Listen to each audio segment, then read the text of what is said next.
Well, welcome everyone this afternoon to the Amherst Neighbors program on end-of-life planning with an emphasis on, I'm going to get rid of this thing, with an emphasis on green burial.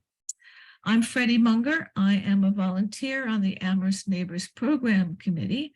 And with me today is Julia Walter, who is our technical expert and will be solving any technical errors if and when they occur, or any technical problems if and when they occur. We're always happy to have her with us. She's really good at what she does. Let's see. In case you're not familiar with Amherst Neighbors, we are an association of people 55 and over who are committed to aging in place.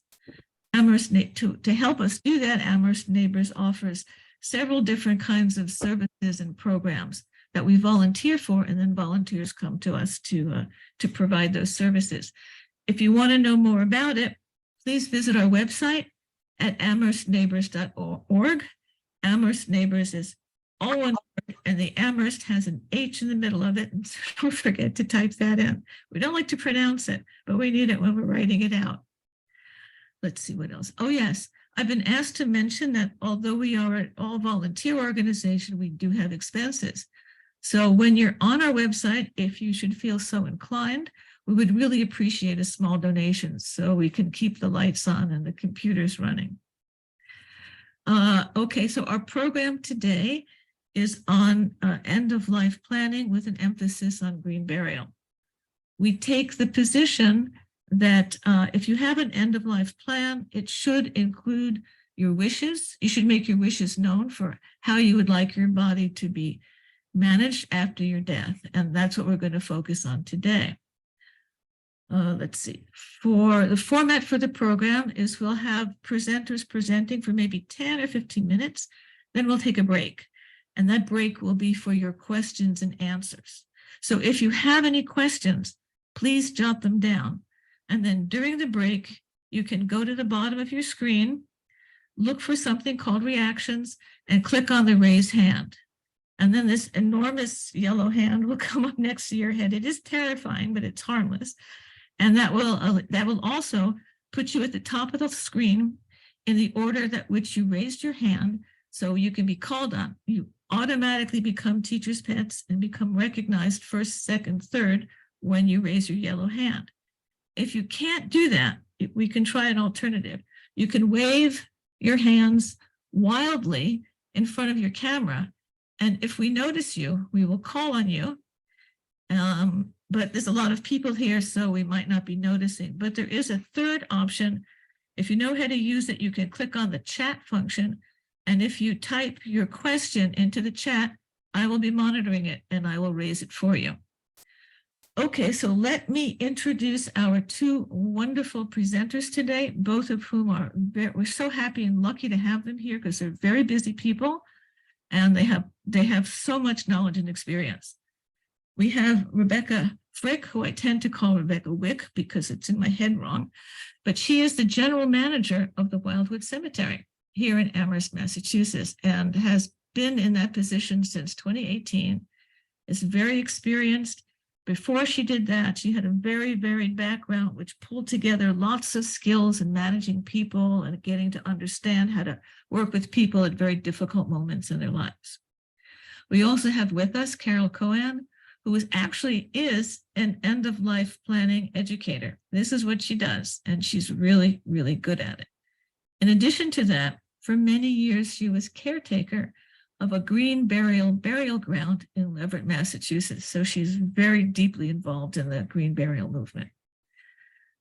Okay, I think I've covered everything I need to. So with no more ado and no more chatting, I'll hand this over to Carol to introduce the program and go right into her part of it. Carol, over to you. Okay, thanks. Thanks for that introduction. We are going to cross our fingers that the sharing of the screen works all of the time that we want it to. And here we are.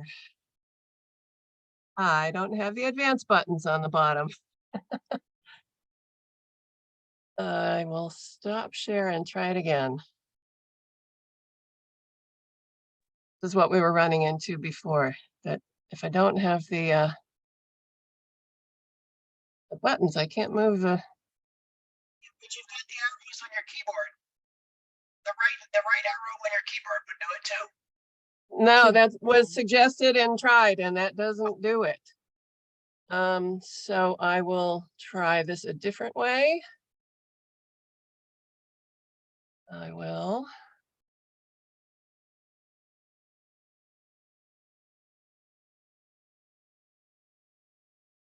There. Now the little buttons are down.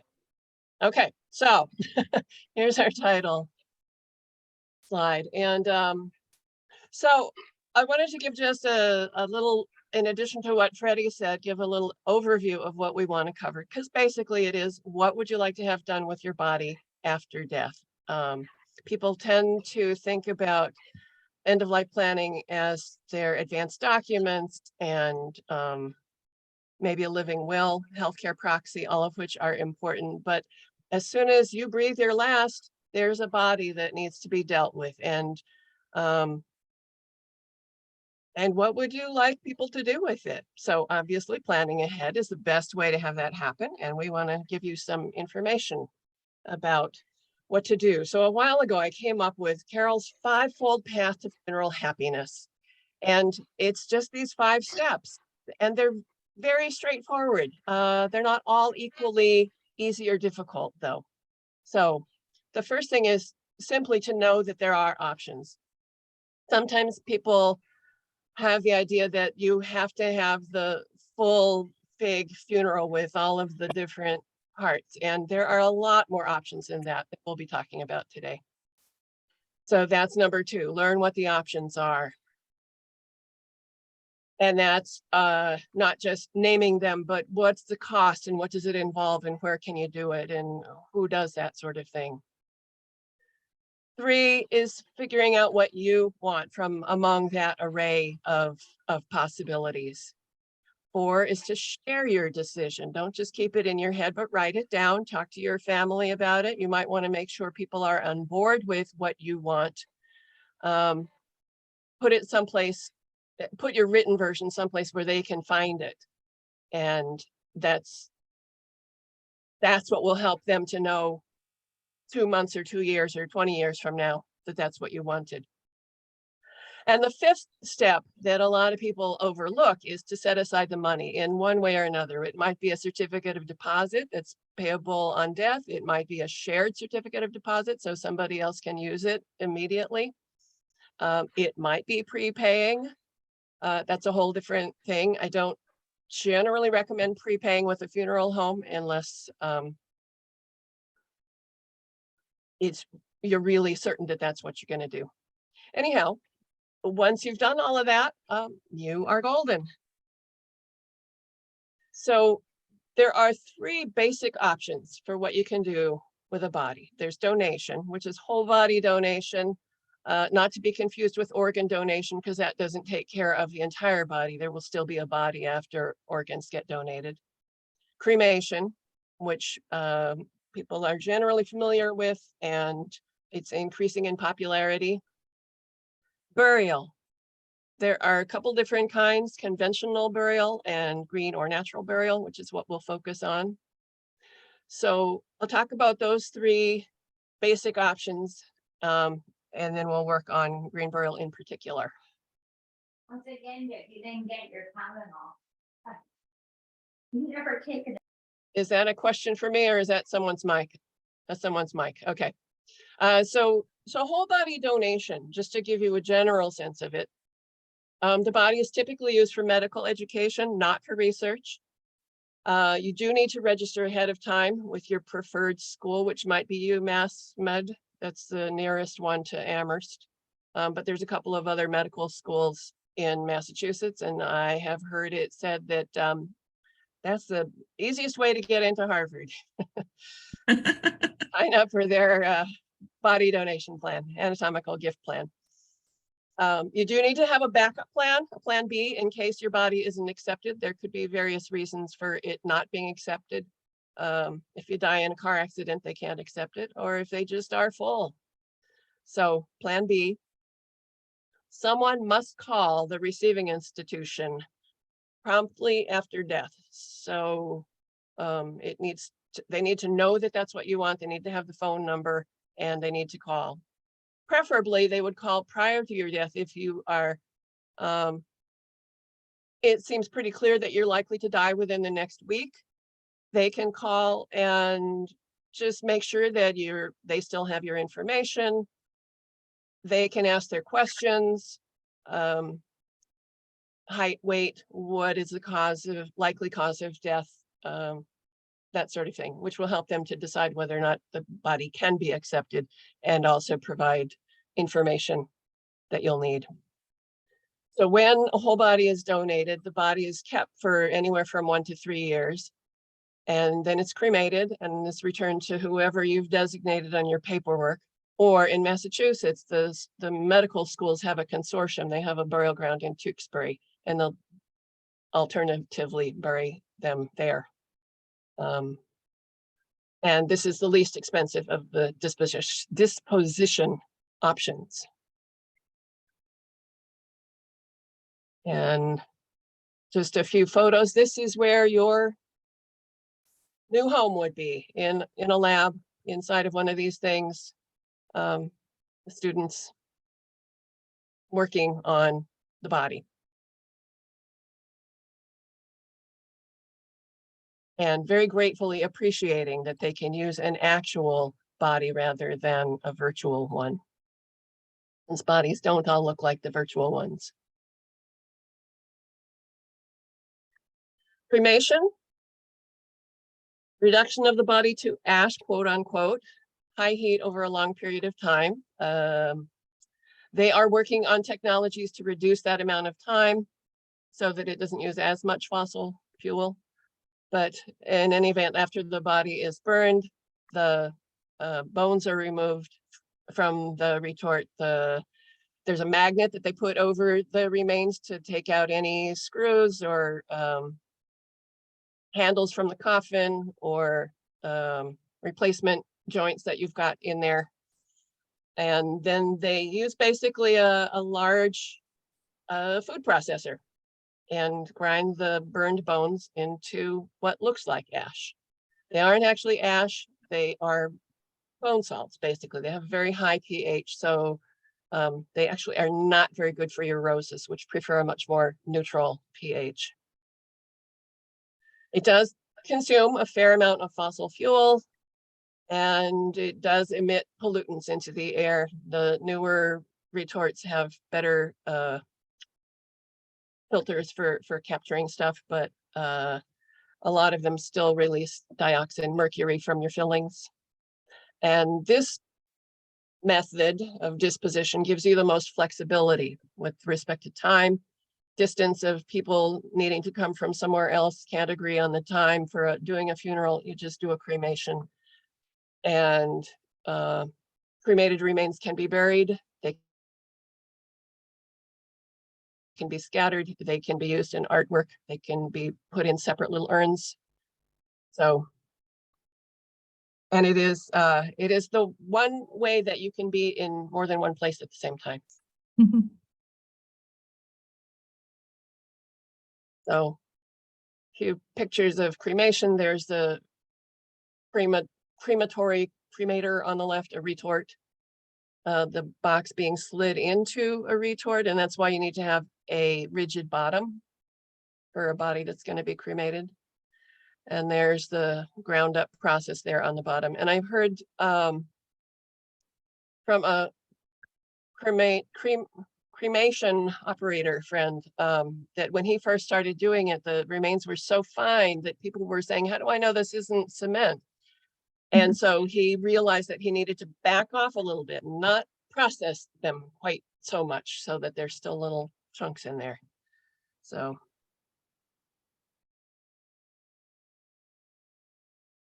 And then burial is the third method. So conventional burial, I refer to it as conventional burial. Some people call it traditional, but it's really only been practiced in the United States for about 150 years since the Civil War. Typically, conventional burial means that the body is embalmed. There's a hardwood casket or a steel casket, different grades of steel. There's an outer burial container, which could be a vault which is one piece, or a grave liner, which is several pieces. Those are made of metal or concrete or some type of plastic. There's typically a standing headstone, and the standing headstone means that there needs to be a concrete foundation. So there's a fair amount of concrete, which is a high, it produces a high level of carbon dioxide in the production process. Typically, it's a 5 or 6 foot burial depth. 5 feet is probably more common. 6 feet, I do not know where the 6 feet under came from. There's a few different stories, but 5 feet is the depth to which they bury a vault.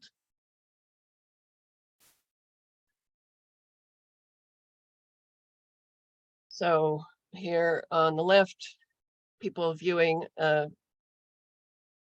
not sure what kind of casket that is. Very typical with the lid that opens for one half of it. On the top right, there's a grave liner. And on the bottom right, this is from Wilbert. You can see that that's a vault. The vault is partway in there. The lid is suspended here. You could put flowers on top of that. And there's the astroturf, fairly common burial setup for a conventional burial. Rebecca probably can tell you more about that, but she's going to focus more on this thing, which is green or natural burial. Some people object to the term green because it's too trendy, and they think that natural describes it better. It is a natural burial. It has been practiced worldwide for many millennia, and it is basically what they used to call burial, which is that you dig a hole and you have some kind of a wrapping, then you put the body in it. So there's no embalming. There's no container that won't degrade in the soil. There's no outer burial container. Instead of all of that other stuff, you can use a shroud. You can use an alternative container, which typically is cardboard. You can use a plain pine box. You can use willow. A lot of different products are available instead of a steel or hardwood container. And technically hardwood is biodegradable. It just takes way, way longer to break down, which is why plain pine is nice, or another softwood. Speaking generally, digging of the grave may be done by hand, and the lowering and closing of the grave can be done by hand. I should possibly mention there are a couple of different kinds of green cemeteries. It is more likely that all of this stuff can be done by the family in a dedicated green cemetery, whereas the so-called hybrid cemeteries are conventional cemeteries that have decided to permit green burial in some section, either a separate section or worked in alongside of other graves. And Wildwood, which Rebecca will be talking about, is one of those hybrid cemeteries. So they will do conventional burials as well as green burials. Typically with green burial, there's a flush, flat grave marker, so it doesn't need to have a concrete foundation to hold it up. Sometimes people still want to have a foundation. Sometimes people will use trees or a shrub or a boulder. And it's generally a shallower burial depth, which is part of the greenness that allows the body to decompose more quickly, because the shallower it's buried, the faster that will happen.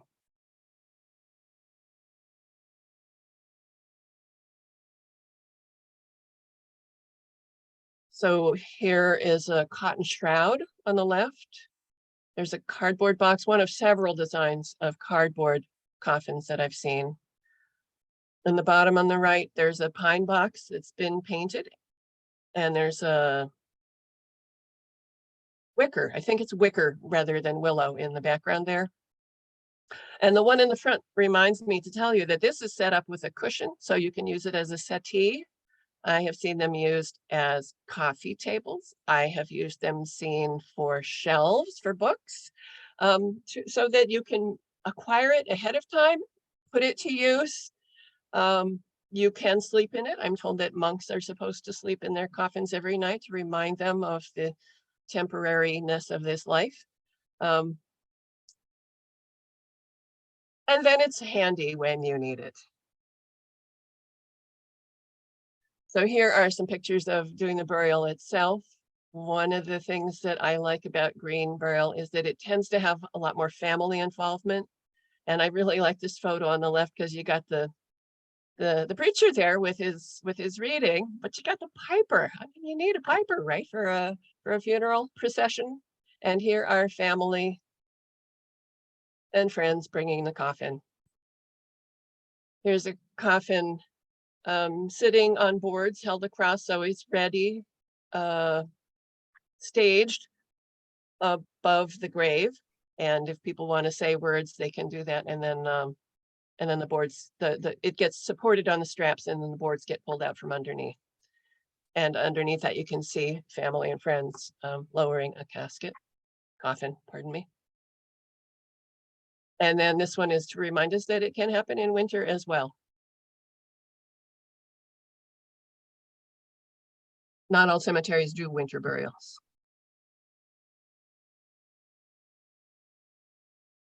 Backfilling by hand. There's a finished grave that's mounded with the flowers on top. And the one on the bottom here just shows a succession of graves that they gradually recede over time, and they can be flattened if that's what the cemetery wants to do. Sometimes they just continue to be mounded because there's a lot of rocks. And here's just a general comparison picture that encapsulates the differences between conventional and green burial. It's the depth and the type of coffin and the headstone. And often cemeteries have fertilizers and so on that are being used to treat the grass, whereas typically the dedicated green cemeteries just have whatever's there, ferns and wildflowers.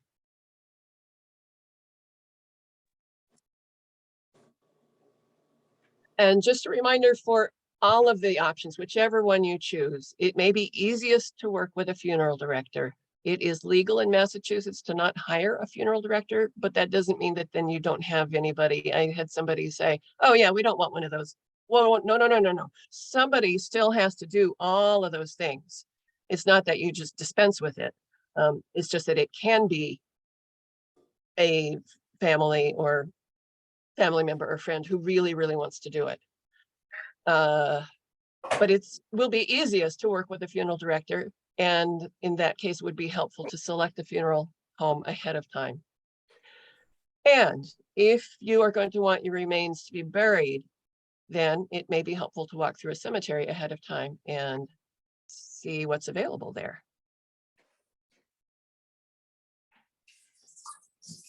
So I will stop sharing here. And are there any questions specific to this option, this particular overview of the options? Does anybody have any questions?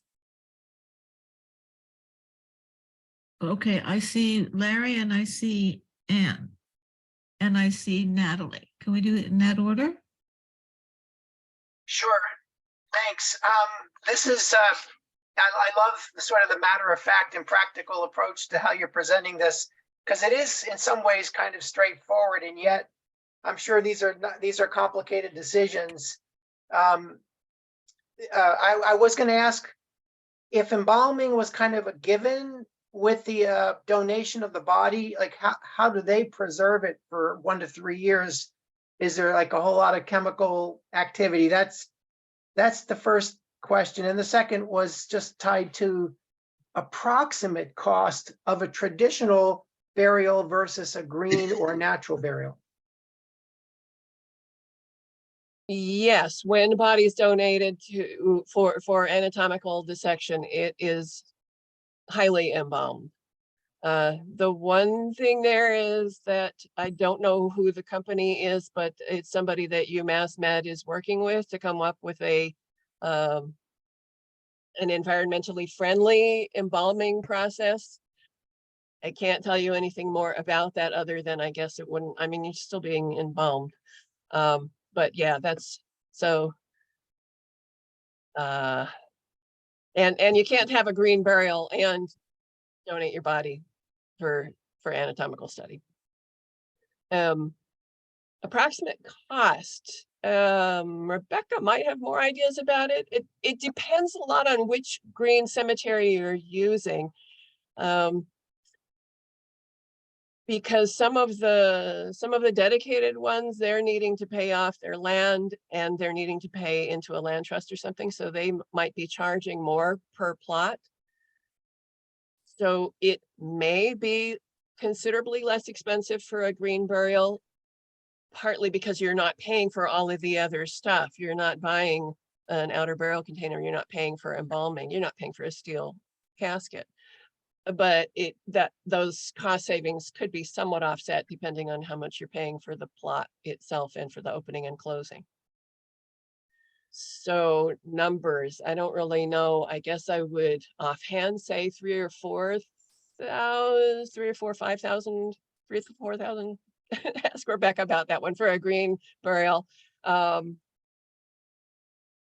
8,000, 10,000. The sky's the limit for a conventional burial. Thank you. Okay, so Natalie, did you want to go next? And Susan, are you trying to raise your hand? Because you've got a thumb up, which is like an approval rather than a hand raise. So Natalie, did you have a question? Because you have to unmute yourself. You're muted. You're muted. I'm unmuting. I'm Susan.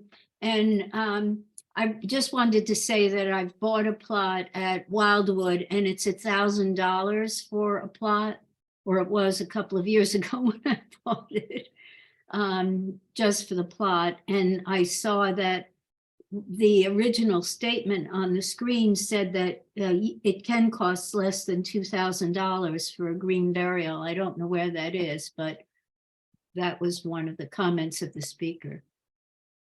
Okay, thank Or you. what was on the Susan. screen. Natalie? Just now? Yeah. Oh, sorry. Sorry, Carol. Natalie. Well, I just wanted to clarify. I did not say anything in the slides about cost. So that would have come from somewhere else.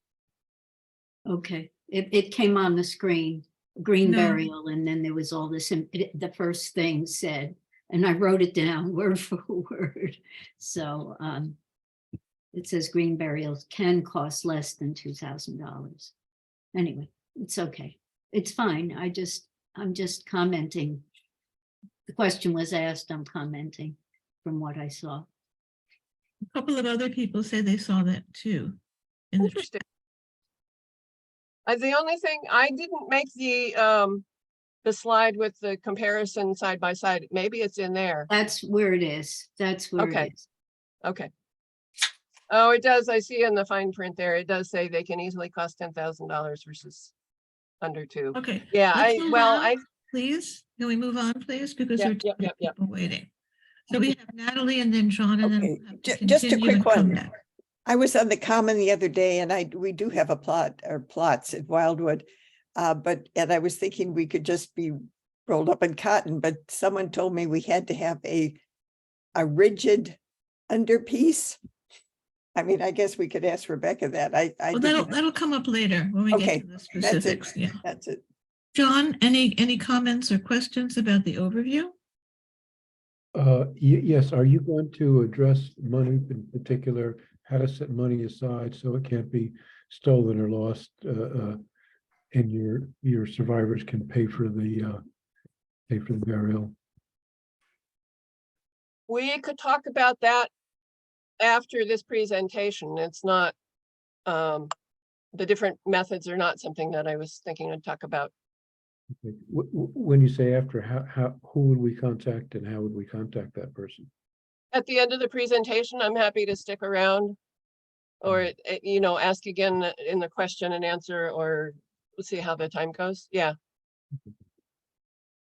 Okay, John, just lower your hand so you can ask another question later. Thank you.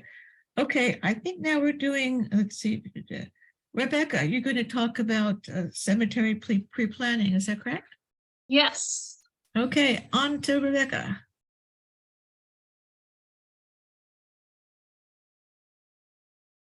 Okay, so my name is Rebecca Fricke, and I'm at Wildwood, as Freddie said, and I recognize quite a few of the names of the people that are on here. So welcome, everybody, and thank you so much to Amherst Neighbors for inviting me. I've been at Wildwood for 4.5 years, and I'm speaking from the Wildwood Cemetery perspective, not on behalf of all cemeteries. Cemeteries all have their own rules and regulations and ways of doing things. And so I'm speaking from Wildwood's behalf. We've been around since 1887. Austin Dickinson helped to set up the cemetery. And as you can imagine, they were doing green or natural burials at that time.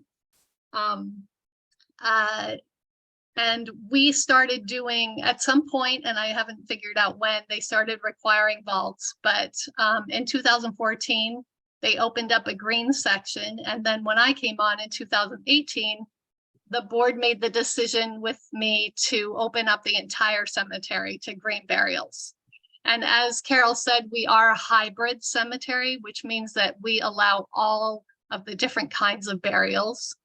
And I'll get into more of those details later. We don't use fertilizers, and we do burials all year long. So even in the winter. So choosing a place to be forever, and we could have lots of philosophical conversations about several parts of that sentence, be forever. But anyway, let's just start there. So you have some basic decisions that you need to make with your family. Where do you want your body to be buried? If you want it to be buried, ask your family about how they feel. And often that is hard to do. And I've had quite a few people come through that say, we couldn't bring this up with our kids, and so we're just making this decision on our own. You have to look at the cemeteries in the area, like Wildwood, or you might be thinking about cemeteries near your kids. That's up to you. When you call the cemetery, you might know what kind of burial you would like, or maybe you don't. And so I tell people it's okay if you don't know, and I'll go through the details. It does sort of determine the decisions that you make, but you can purchase a plot without knowing the answers to those questions. So as Carol said, you have green, you have vault, you have cremation. You also can have in mind what kind of memorial you would like. Will it be upright? Will it be flat? Or do you not want a memorial stone? So you can think of about those things ahead of time or not. You can just come in for a tour. No cemetery should, require you to purchase after the tour. And so I have people that come in, we walk around, they find a spot and they say, right here, I'm done. And I have other people who go on the tour and then they go home and they think, and they bring their kids, or they come back and walk, and then they come back again. So it just is up to you and how you're feeling. So exploring a cemetery. So there are basic questions that you need to ask. What are the burial options? What are the monument options? What sections are available with lots? So as you know, we've been around since 1887, and some of our sections do not have available lots, but most of our sections do. And that's where I come in. You come, you take a walk with me, and I show them to you. And that would happen at any cemetery. You need to ask how many burials are allowed in one lot. And I have a picture that I can show you to clear that up. Is there a perpetual care fee? At Wildwood, we do not have perpetual care fees, but we're a nonprofit organization, and we do solicit our lot owners for donations twice a year. And then when you pass, we would solicit your children or your friends. What are the prices and fees? Every cemetery should be very upfront about what their prices are and their fees. And if they aren't, you might not want to go there. Those prices and fees can change over the years. It's sort of like real estate, you know, it is a real estate sort of transaction. You're buying not the land. Everyone likes to joke that they have a second home in Amherst when they buy a lot. You don't actually own the land. The cemetery retains ownership of the land, but you buy the right to be buried on that 4x10 space. People can joke about their second home. That's fine. Can you return a lot? So Wildwood does allow people to return a lot if we have the funds to purchase back, and we buy back at 75% of the deed, the price that's listed on your deed. You should ask how the cemetery organization is run. We're a nonprofit. We have a board of trustees. We have an executive board, and we have an annual meeting every year that everyone is invited to. And finally, you should ask, how is the cemetery planning for the future? So we put half of our lot prices, sales towards an endowment, because a cemetery will eventually run out of room, and you want it to continue long past that time. So they need to be saving up money so that they can keep the cemetery up and running. And you want your cemetery to be doing that, which we do. So what is a lot or a plot? We call it a lot. Cemeteries have different sizes. Our size is 4 feet by 10 feet. And depending on the cemetery, as I mentioned, a lot can fit more than one type of burial. So we allow one full body burial, which is this pointy thing, and one cremation in a lot. Or you can have one lot that's 4 by 10, and you can open it 3 times, which is what those 3 circles are. And we do allow you to put more than one urn in an opening. So it gets sort of funky math, but you could fit up to 6 people into one lot. And I can go over that if you call me. We start drawing pictures. Now, the next question is, what is a monument? So at Wildwood, if you've been here, you'll know that we have monuments of all shapes and sizes. When Austin Dickinson asked Frederick Law Olmsted for his opinion about this rural cemetery, he said, there should be monuments. People should share monuments. You can have boulders in the woods. And like with any Olmsted vision, the Amherst people basically started breaking those rules right away. We have all kinds of monuments in the woods.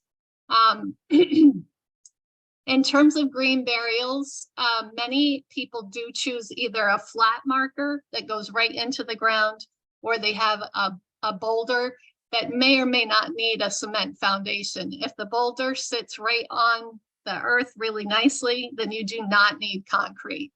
And I've had some people bring in their own boulders. You know, they hire a landscape company to bring their boulder from their backyard over to the cemetery, and then a monument company can come and do the engraving right at the cemetery. So there are different rules about the monuments. We have some sections that are flat marker only. That goes along with Olmsted's vision of having wide open landscapes. We have some sections that are in rows. So you see the monuments up, lined up, although nothing in Wildwood is straight. So often it's curved and sort of twisted. And you can put in monuments ahead of time. And I have had people do that. They put their name and whatever inscription they want, their birthday, and they just leave the date off. Some people don't mind this idea, and other people could not even consider it. And finally, a monument is the property of the family, not the cemetery. So it is up to the family to take care of the monument. Now, obviously, if a monument tips over for whatever reason, at Wildwood, we do set it right. We don't want any monuments tipping over. So that's it for me. for this section, and I can take questions. Okay, Larry has a question, and one question came up in the chat, which is, are there state regulations for green burials? If so, where would I find them? Well, we regulations. We do the actually I don't think there are really from my perspective. We're allowed to do green burials on our grounds. We're a registered cemetery. We're a C13. And then we work with the funeral homes who are all following those the state regulation rules about green burials. Larry, you had a question? Yeah, two questions kind of related to land. One, if somebody had a farm or a lot of land, would they be permitted to do a green or natural burial on their farm? And the second question is, based on the volume of land that you have in your cemetery and all that history, and I know it's a large area, what year in the future would you run out of space? You know, I haven't even tried to calculate that because we have basically developed about 40 acres and we own 80. So we haven't even filled up the 40 that we have. We have thousands of lots left. And with the rate of cremation, we're hoping to we're putting in a memorial garden right now that will allow cremation burials without urns, and that could be unlimited. So with these with these new garden spaces, you know, and cremation burials, we are not going to fill up anytime soon. I have no idea how I could calculate that. We have a lot of space. Yeah, that's good to know. And then, you know, if somebody, you know, wanted to flip that and said, I have a farm with 40 acres, it's been in the family for, you know, 3 generations, whatever, and there's this perfect spot under a tree that I know this loved one would love to be buried. Is that kosher or not? I think Carol might know the rule. Somebody just told me that in Amherst, they did call town hall and they were told that they cannot be buried in the backyard. So I think there's different rules though about maybe setting aside on a farm. You could set up a family cemetery, but I don't know for sure. Okay. Carol, did you want to answer that now, or should we move on to other questions? Well, maybe the thing would be to have that during the more general Okay. question and answer, and if there's anything else specifically for Rebecca. Are there any other questions for Rebecca about this? I don't see any. I had heard about something called human composting. Is that something Wildwood Cemetery is considering? Yes, we are, but it's not legal yet in Massachusetts. You can have your body shipped to another state that allows it, and then your family could bring you back as compost. And then, yes, we will be accepting composted remains in our gardens, and we're hoping to have listing stones, large stones where people's names could be listed together. Okay, maybe at the end we could talk a little bit more about that, because I would like to know what that means and whether that is something I could put on my roses. Okay, if there are no more questions now, we'll move on back to Carol, and she'll talk a little bit about you think it's easy. Nothing would be easier than this, but everything that has to happen, all the steps, all the regulations, all the forms between death and disposition. You can't even move a body without a lot of red tape. So Carol, would you like to take over from here? I will share my screen and hope this works like it's supposed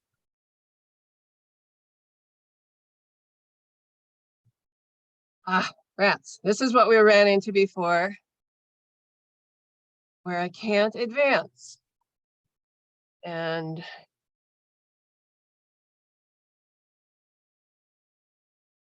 so what I ended up doing was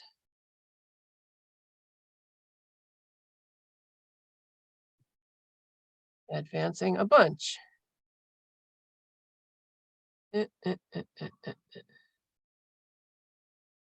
That's the pictures.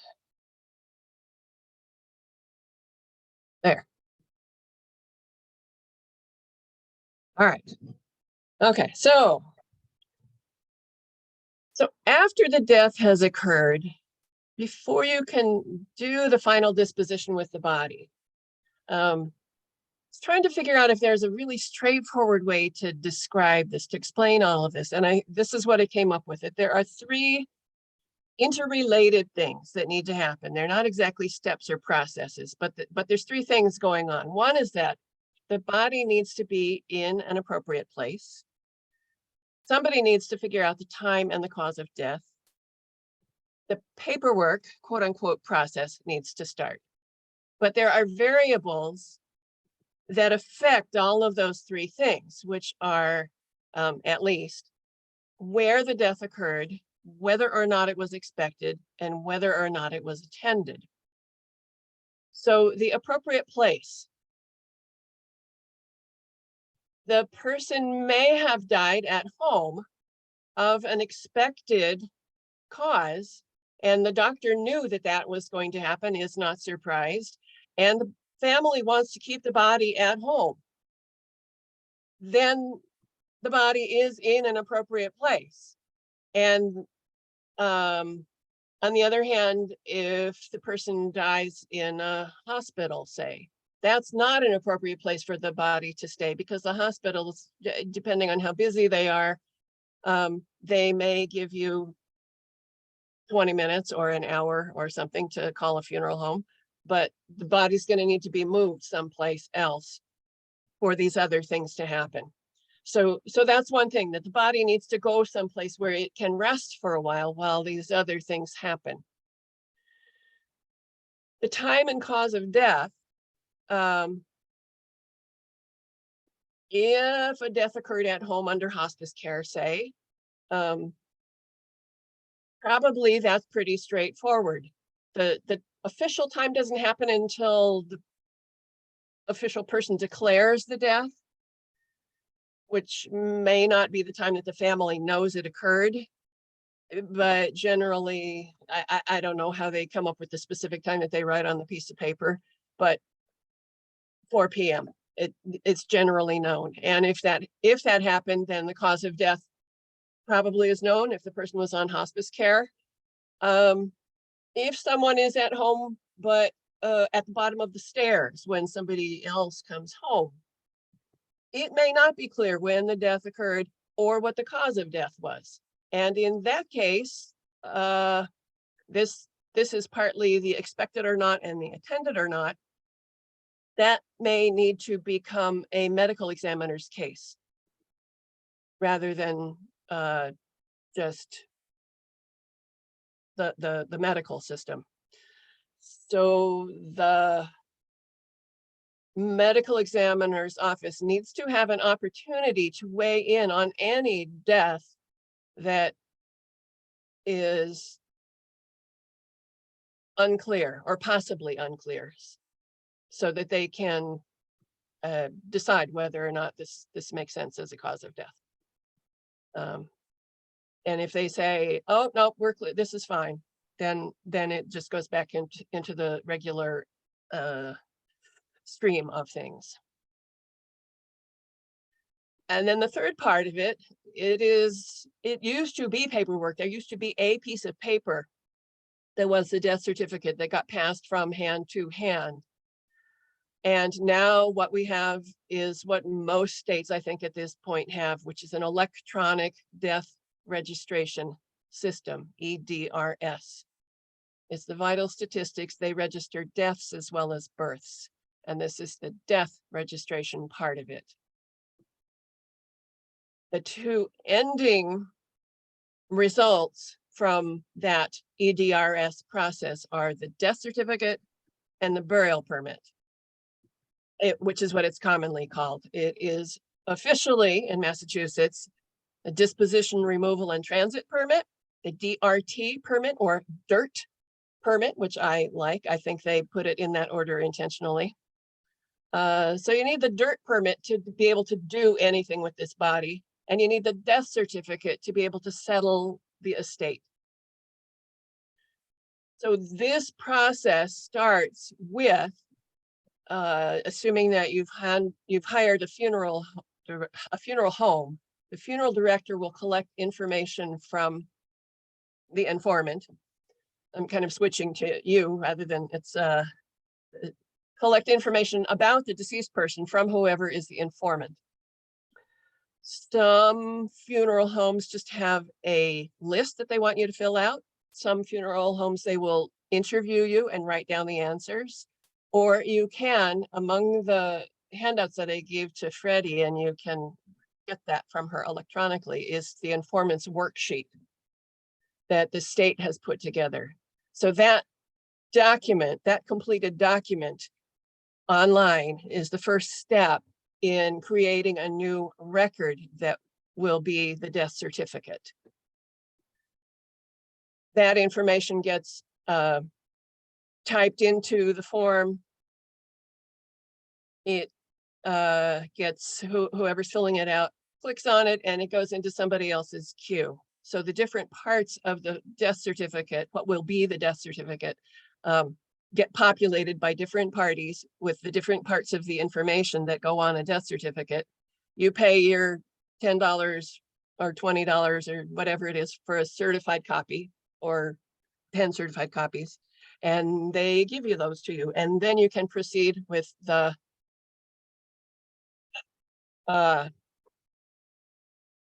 settling of the estate, but you also have to have the death certificate and the burial permit, which is the next part of it, which requires you to know what's going to happen with this body. And that gives funeral directors or family, if it's not a funeral director, but the body can be removed from where the death occurred, taken to an appropriate place, stored there until the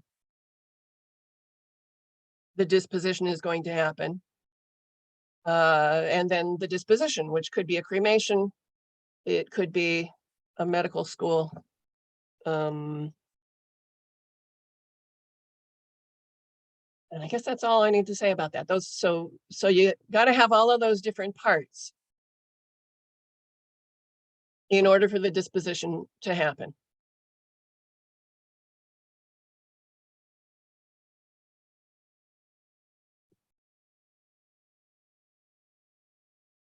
Thank you, Carol.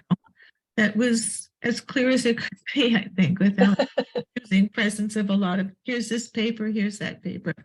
But Carol has done us saved us a lot of work and has put together a compilation of all of those things that she's talked about, the different forms that have to be filled in. And we will, Julie, I think we will send them to everybody who's registered. So you can have them and Yes. or see the kinds of information that you have to have ready if you want to get these things done. And some of it is kind of odd, isn't it, Carol? They want to know things that you may not know off the top of your head and that you need to. Yeah, well, you might not know where your parents were born, or the parents of this person. Yeah. And so it's helpful just to have filled it out ahead of time. Okay. Because it isn't only about the death, it's about vital statistics. So they want to be able to compare various kinds of information, the amount of schooling that you've had, the deceased person. Okay, there's a couple of questions come up on the chat. One is, I guess, related to what Rebecca was talking about. Wildwood has benches as markers as well as boulders, etc. Is that still permitted? Yes, it is. Yes. Okay, short and sweet. Another question is, how does one start the EDRS process without a funeral director? In that case, you would take your informant worksheet to the city town clerk in the town in which the death occurred. In Amherst, I think they're pretty familiar with that process happening. They charge, it was $50 fee for an individual versus a funeral director. So what if the death occurred out of state or even out of country? wherever that person died, that's where you would obtain the death certificate. Any other questions either in the chat or from your hands or feet as, as Larry?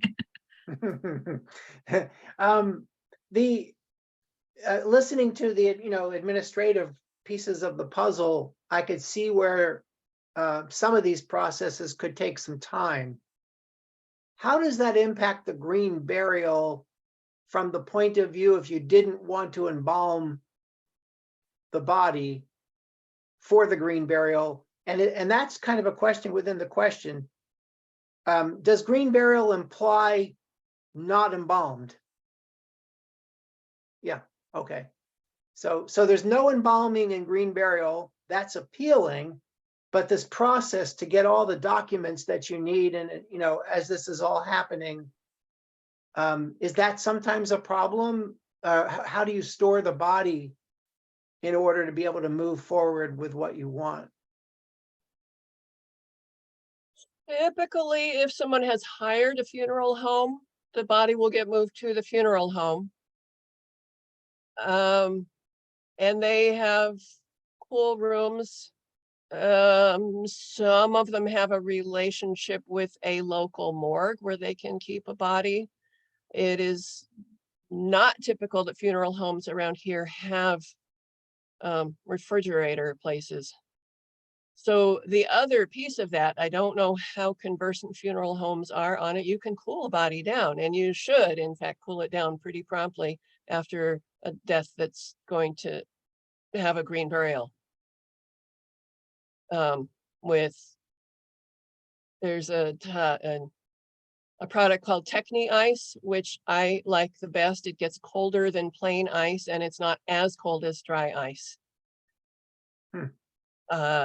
And ice put over especially over the viscera, underneath the body, under and over the head, especially under the head, just to cool down the places where there would be bacterial activity. I don't know if that's more of an answer than you want. No, I mean, it becomes a practical matter because a lot of the theme of today, at least for me, is appealing to consider the green or natural burial. But then I was realizing, how do you deal with the time element there, getting family in from out of town if you're, going to do a service of some kind, and then these administrative pieces to have the documents you need to even do it. So. Yeah. Before we get to iPhone 5, who has a question, Carol, from your experience with green burial, how long was the most it ever took between the time of death and the time the person was actually buried? Several days. But not It depends on how hot it is out. There was one that we had that it was quite a long time, and they had not cooled the body down, and it wasn't stored in a very cool spot. And so she was a bit whiffy by the time she got buried, but we got her buried. I can weigh in here. Almost all of the funeral homes in this area can store bodies for quite a while. I've done 2 green burials that were months old. And so clearly the funeral home had found a place to put the body in a very, very cold place. And the few families that I've had who have done sort of their own thing have found funeral homes to process the paperwork for them. So that is possible. And there's one funeral home that if you call me, I'll tell you all about them, that has various packages for green burials. And so they'll help you as much as you need or as little as you need. So that the funeral homes in this area, a lot of them have become more flexible. Mm-hmm. Okay, we have 3 questions remaining. The person who has iPhone 5 on their name, I don't know what your name is. I think you are the next person with a question. Man with a plaid shirt, orange and black. If you could unmute yourself, that's you. You want to ask a question? I can't hear you. You have to unmute yourself. Can't hear you. Sorry. You're muted. Okay, here we go. There you go. Question. Well, yeah, hi. Hi. I really like the idea of dying at home and remaining at home if that's possible. And I heard you talk about some kind of of ice. It wasn't dry ice. It was some other kind of ice you mentioned that you preferred. Techni ice. What is it, ice? TECHNI. Oh, Ice. technique. ICE. Okay. It So- was developed for deep sea fishermen for keeping their catch fresh when they're out okay. at sea. It's Okay. bubbles. It gets rehydrated and freezes. So where does one go about buying that without going to Gloucester or something? Amazon, Oh, I go on the Right. net, put in Techni ice. Okay. Okay. So the other question is how long does it last? Because I attended, my first wife died and her body remained in her home for, I don't know, maybe a week and a half. And so that people could come in and ceremonies and all this stuff. On dry ice. What's that? She was on dry ice. And she was on dry ice, but how long does this tech ice last? Do you have to go back and buy more? Or is it, do you have to get plastic or something to use? I mean, I know that's a very technical question, but. I bought mine quite a long time ago. My recollection is that it came in sheets that were about bigger than the screen will show. Okay. 18 inches or 24 inches by, so I cut them in half. And so I have 18 pieces. You can freeze them all and rotate them. Put some in. I mean, if you just leave them out, they'll thaw in a while. This is kind of technical, and I'm happy to talk about it, but Yeah, later, it might maybe. be. Yeah. Okay. We have a couple Yeah. other people waiting, so maybe at the end you can bring that up again. And if you don't, if whatever questions about any of this don't get answered during this, you're welcome to call me and I'll talk you through stuff Okay, later. great. My phone is on one of the handouts and my email. So Okay. Okay. Thank you. We have three more people now. Tim, and then Susan, who's back, and then iPad 6. So Tim, why don't you go first? If one wants to have a green burial without being embalmed, and suppose what happens if you die in a very distant place? then you weigh the greenness of having your body shipped by some means versus having it buried where you died or having the body cremated Yes. and being able to ship it more easily. It's not a very satisfying answer, but and you need to be aware that some shippers of bodies will require that it be embalmed in order for them to ship it. So you would want to inquire ahead of time about the what their rules are for transporting a body. Thank you. You put your hand down. Susan? I'm going to comment for this gentleman. It's a slightly different comment, but my ex-husband died in Aguadilla, Puerto Rico in October, and it was a nightmare because his body was removed from the place he died, which is where he lived, and sent to a crematorium. And the crematorium was able to freeze the body until it could be determined that we just got the death certificate. It's May. And so the body, was put in storage and then finally cremated and then but we had to get a congresswoman. I'm just giving you this story because you don't know what's going to happen in the future. And the congresswoman had to intervene because there's so much fraud going on with this kind of thing in Puerto Rico, with people going down and for whatever reason dying. that it had to be facilitated by somebody else who could move this along. We stood on our heads and tried everything to achieve this goal. So I'm just giving you that story. Thank you, Susan. That was very informative. iPad 6, can you unmute yourself? That's you. I think I just did. Can you hear me? Okay, go ahead. Yeah, Okay. we're ready for I you. just wondered, at what stage does the shrouding take place? I mean, I can see you might be able to have them put you in this pine box anytime, or anytime everything's ready. But is the shrouding done if you keep them at home there, or when do you do that? Before the body's transported to the place of burial. Oh, There's not okay. a specific time. If you want to have a shroud inside of a coffin, then you need to put the shroud on first.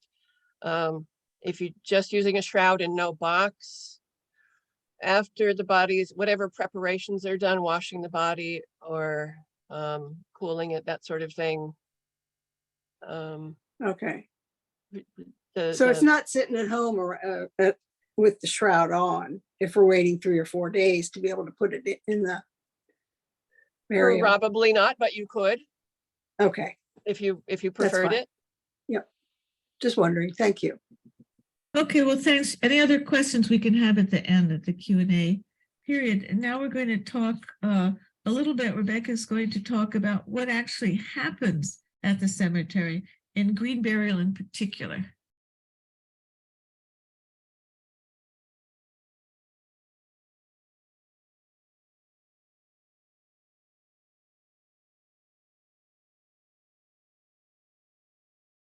There we go.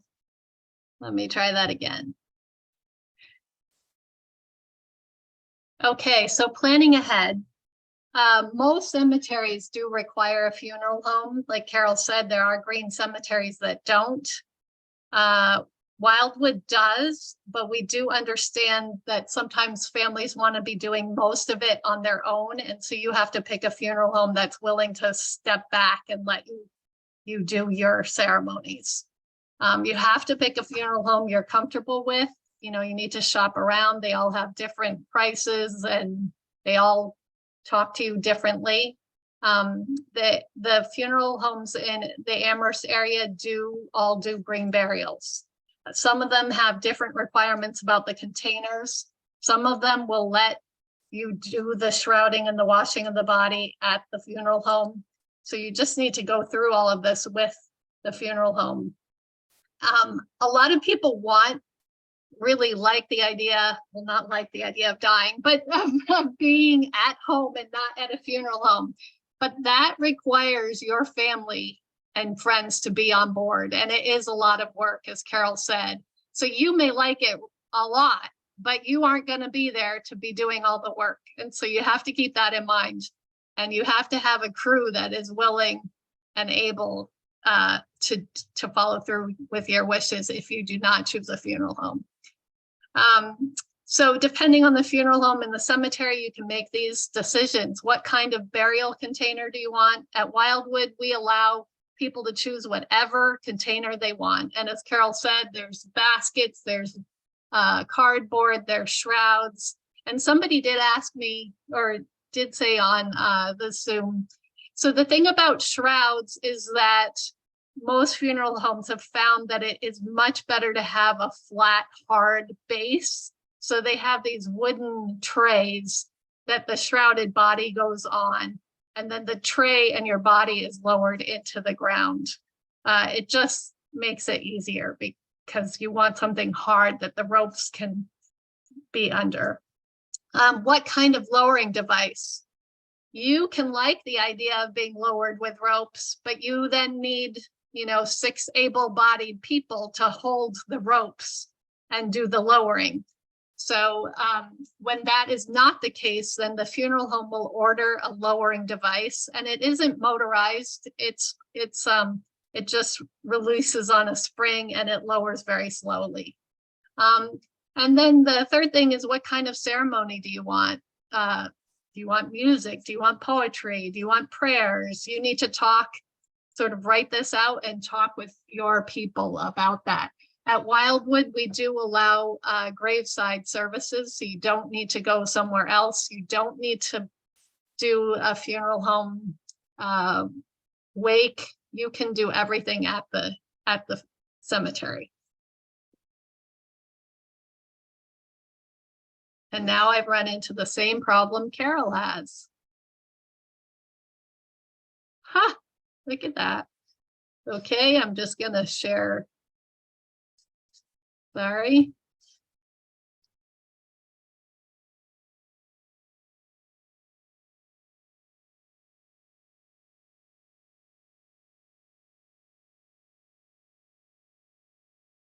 Okay, and the last. So at the time of burial, the funeral home or your organizer will make arrangements for the family. And a time and date will be set. So usually it's the funeral home that's calling me to set the time and the date. They ask me if it's okay, and I usually can say yes, it's fine, or we might adjust the time. And the burial fee and the death paperwork is due at the time of the burial. And usually it's a funeral home bringing those things to me. Sometimes the family drops off the check ahead of time, but usually it's a funeral home. So the cemetery has a lot fee that is due immediately so that I can issue a deed. And then the burial fees, we actually in Massachusetts, cemeteries can't take those ahead of time. So that's where you get into setting aside your money, either in your own way or through a funeral home. And so then at the time of the death, the family or the funeral home is paying us for the fee. You can choose whether to have the service at another location or at the cemetery. You can choose to have a shovel and dirt if you would like that to be part of the ceremony. We basically have it there for everybody, and if you don't want to use it, you don't have to. When you arrive, well, not you, but when your family arrives at the cemetery, you'll see that the grave will be open.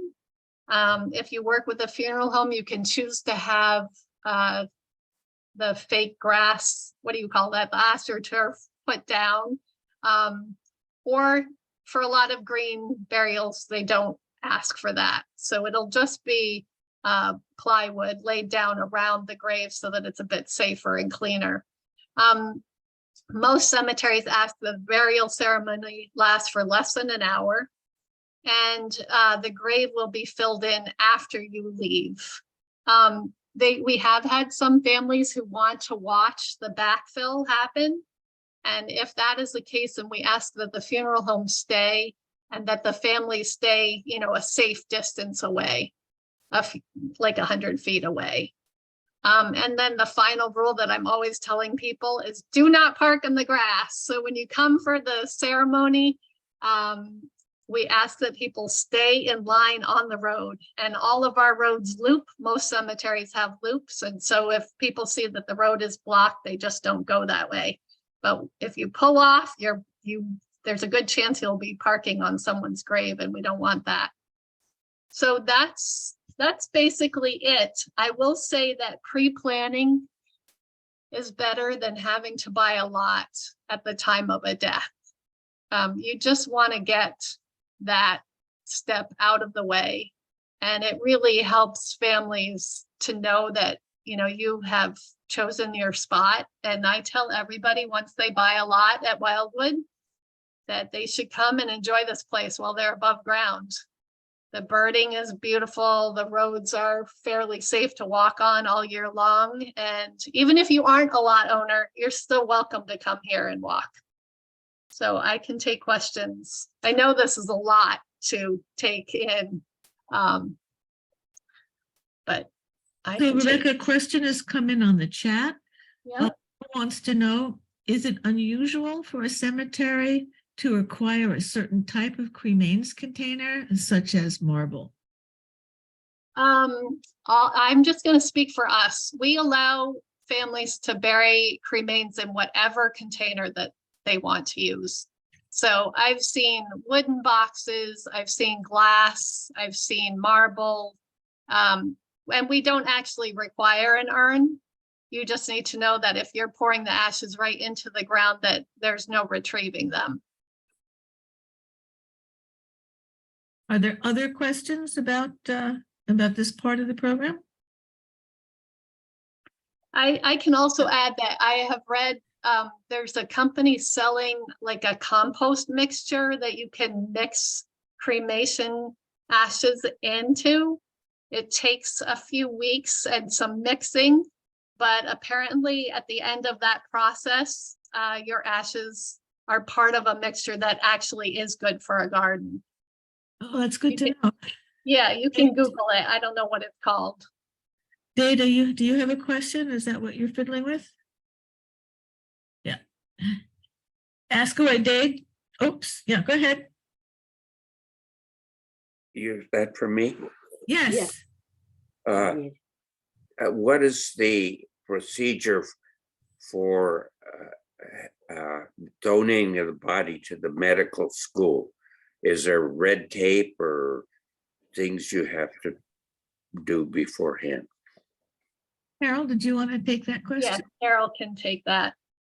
Sure. And before that, I want to say Let Your Love Grow is one company that does the cremated remains amendment product. I think there are actually several companies that do that now because people have been realizing that that's actually kind of a lot for plants. So Let Your Love Grow is the one I know of, but that's not an endorsement because I think there's others.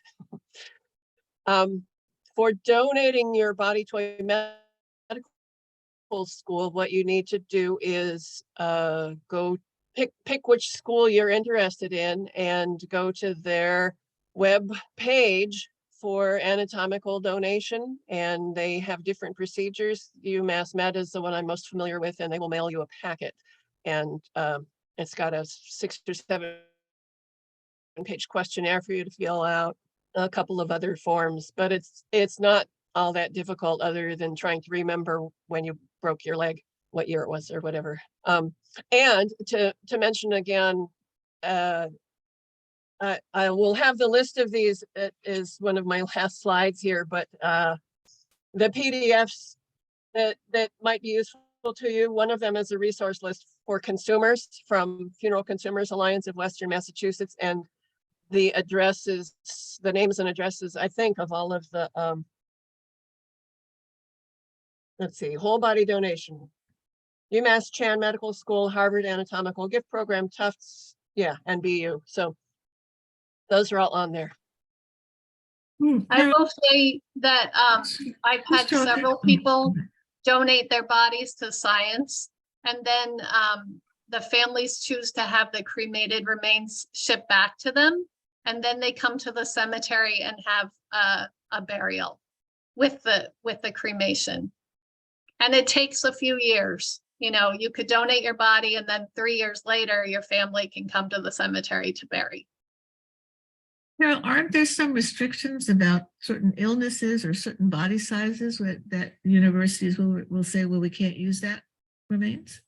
Yep, different schools have different sets of criteria, but in general,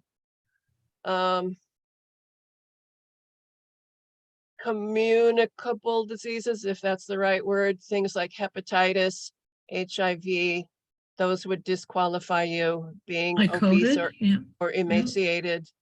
Sorry, what was that? Would COVID disqualify you? If you It would not disqualify you. it's something about the size of the emaciated or obese, they won't take. Obesity, yeah, if you're too large, if you're too small, basically it's if there's not enough of you there or there's too much of you there for the students to be able to readily dissect a body and be able to see what's there and what's connected to what. Extreme, highly advanced cancer sometimes is and I personally can say, oh yes, we had a body in my anatomy lab where we realized before we started working on him that he probably had significant cancer, and there was so much cancer that we couldn't dissect him. We couldn't use him except to say, that's what happens. That's what they mean when it's inoperable, which is useful for the students, but not as helpful as being able to do the actual dissection. Well, that's why we need a plan B, right? Exactly. You Exactly. never know. Okay, well, there'll be room for more questions at the end. I think now we're going to turn it back over to Carol to do some wrapping up and including any comments about making a plan and next steps and gathering more information and thinking about thinking and thinking about deciding. So back to you, Carol. All right. So I think I'll try this the way I did it.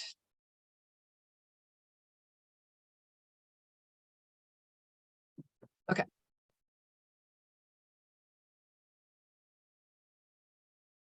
So, right, back to making a plan, which is where we started it. You want to have a plan and be getting that in place before you die. And then you're all set. It doesn't mean that it'll cause you to die. You just will have made the plans ahead of time.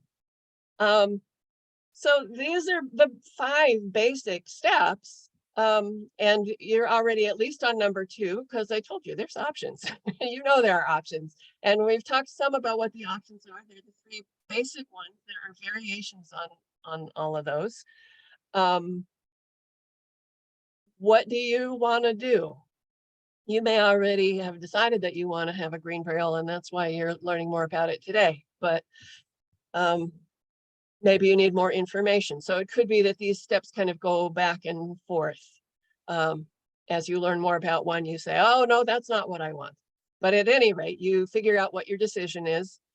You share that with other people. You might be sharing it in the process of deciding on what you want. If your family says, oh, no, we're not going to call the medical school. If you choose that, forget it. Maybe you want to choose something else. Maybe you want to choose a different person to be in charge of your body. That's all part of whatever decision you come up with. And then setting aside the money. When I was answering the phone for Funeral Consumers Alliance of Western Mass, I numerous times got calls from people who didn't have money, or who somebody had said, this is what I want, but didn't set aside money for it, and they couldn't afford it. So really, that's like the last part of making sure, as sure as possible, that what you want is going to happen. There are no guarantees. You still might not get what you want, but you won't be here to complain about it. So which step are you on? What pieces do you still need to complete to figure out, to fill in for your plan? What resources will be most helpful? And the 3 resources that I came up with that I thought would be most helpful are these 3. The informant worksheet that I was mentioning, it's like 5 or 6 pages. One of the pages is just on race, figuring out what you're going to put for that box. End of life planning. This is a long title, but I decided to just say it's a general list of documents that need to be prepared. And you may not need to prepare all of them, but if you're going to, you got to do it before you die. So there's that. And the resource list for consumers, which I mentioned, which has several websites and books and so on. So I guess if Freddie or Julia are going to send those out, then you will all get those. And at the bottom of all of the handouts that I prepare, I always put my name and contact information. So if you just say, what does this mean? You have somebody you can call and ask. That's what that's for. So. Well, that's terrific, Carol and Rebecca. Are there any questions that are about this last bit about planning, or more general questions about any part of the program so far, or anything else other than things like, do I need to take my cat to the vet, but things that pertain to the issue of end-of-life planning and green burial? I actually have one question myself. And It Daddy. looks like Dade Singapore. Yeah, Daddy has a Singapore. question. Hello. Hello. If if you want to donate your organs, what is the procedure on that? And then how does the family retrieve what remains after you donate?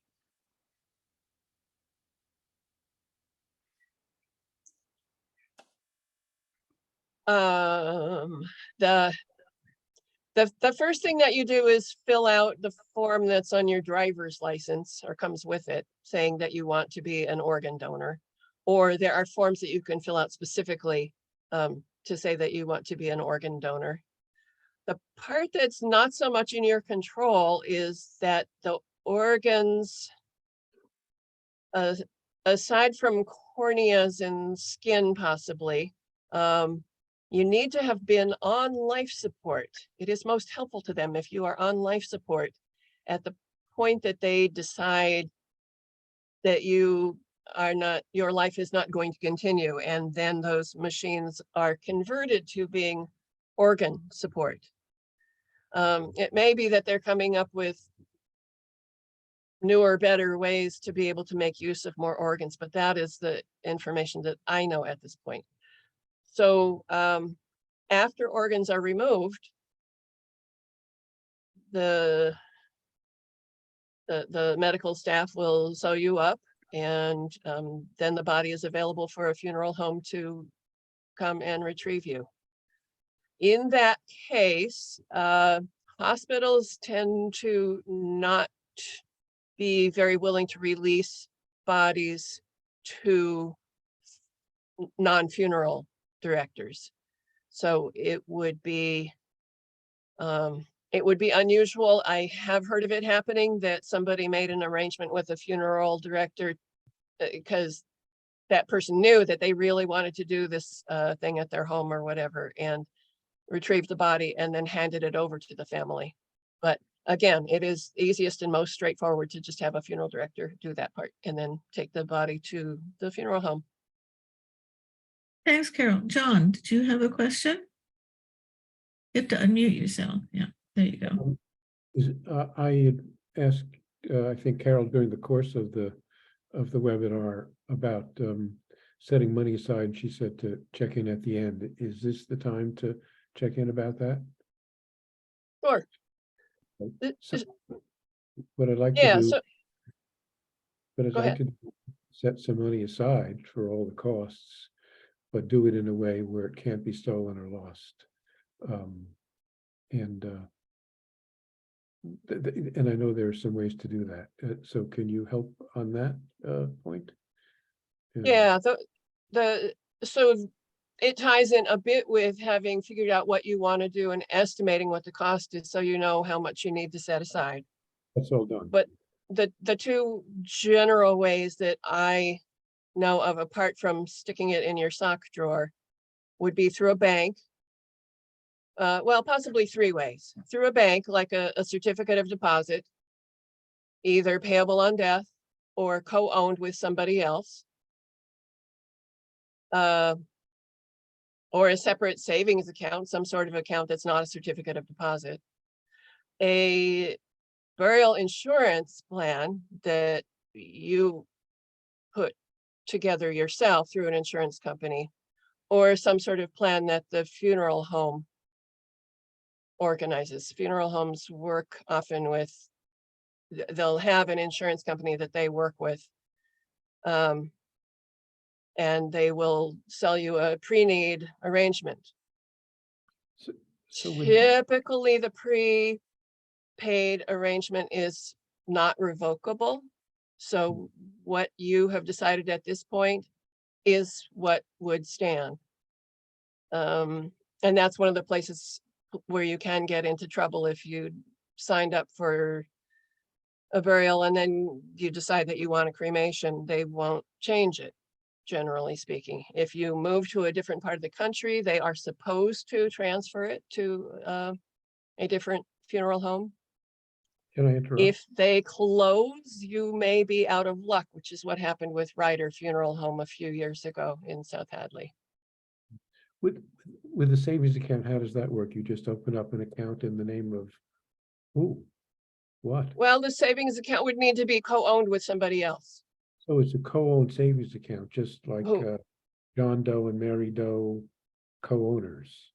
Yourself and the person, right, a joint ownership, the person who would then have access and would not abscond with the funds, but knows that the purpose of the funds is to take care of your last expenses, and presumably would be a person that you've named to do that. And so that co-owner, you would trust just trust them that they wouldn't withdraw from the account before death for other reasons. It's not a special kind of account that can only be drawn down in the event of death. No, correct. The payable on death beneficiary type arrangement, that would be, you'd need to present a death certificate. The living person would need to present a death certificate to have access to the funds. That's another type of savings account, the payable on death account. A certificate of deposit. The certificate of deposit. Oh, No, I, actually, any savings account or checking account or CD, you can stipulate payable on death and then who gets Okay. who gets it. And it can be an estate account, doesn't have to be an individual. So so survivor, Freddie's saying that it's legal to you just take any old savings account and have a condition of withdrawal and apply to that instrument. So that yes, you can just talk to your bank and say payable what you want, and it's called POD. It's different banks call it different thing, but it's payable on death or only payable on death. It's an arrangement you'd make with your bank, and hopefully it's still in business when the time comes.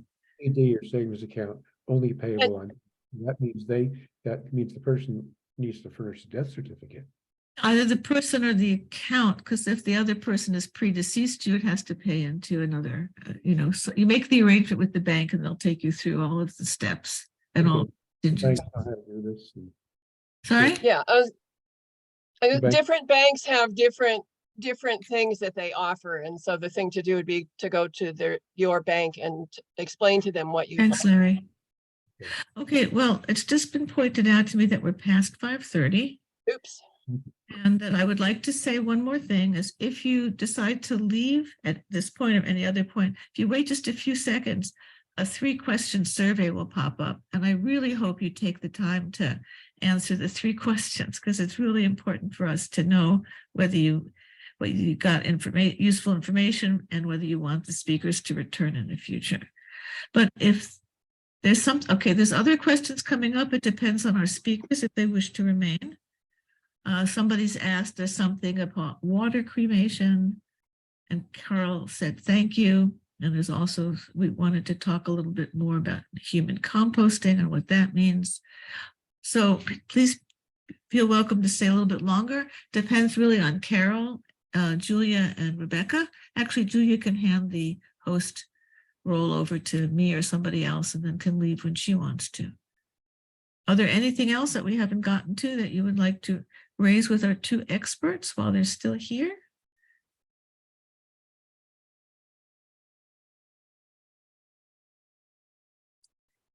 Then goodbye. Thank you so much for coming. It was great.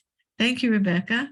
It was really, really very nice to have all you people here, and these guys did a terrific job. Thank you, folks.